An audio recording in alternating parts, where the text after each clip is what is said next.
Hi guys, welcome back to football video. இந்த வீடியோல எதை பத்தி பேச போறோம்னு பாத்தீங்கன்னா, நேத்திக்கு நடந்த கோப்பா ரேவோட ஃபைனலை பத்தி தான் பேச போறோம்.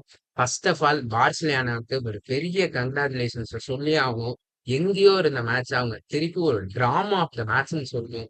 ஃபர்ஸ்ட் பார்சிலோனா லீட் எடுக்க ஒரு கோல் அடிச்சு பெட்ரி ஃபர்ஸ்ட் கோல் அடிக்க, அதுக்கப்புறம் கிலான் எம்பாப்பே 78 மினிட்ஸ்ல திருப்பி கோல் அடிக்கிற, அப்புறம் ஹார்லின் தலைவன் 77வது நிமிஷத்துல திருப்பி ரியல் மேட்ரிட்க்கு ஒரு கோல் அடிக்க, அதுக்கப்புறம் திருப்பியும் பார்சிலோனா ஒரு சரமான கம்பேக். ஃபெரான் டோரஸ் அவர் திருப்பி ஒரு கோல் ஸ்கோர் பண்ணி திருப்பி 90 ஃபுல் டைம்ல வந்து பாத்தீங்கன்னா 2-2 முடிய, அதுக்கப்புறம் எக்ஸ்ட்ரா டைம் போய் அங்க பல சம்பவங்கள் பெனால்டி கொடுத்து திருப்பி வாரல. பெனால்டி இல்லைன்றாங்க ரெண்டு டீமுக்குமே, ஆஃப் சைடுன்றாங்க. அதுக்குள்ள 3 பேருக்கு ரெட் கார்டு வேற. நேத்திக்கு மேட்ச் ஒரு தரமான மேட்ச்னு சொல்லியாமா, அப்படிதான் மேட்ச் இருந்துச்சு.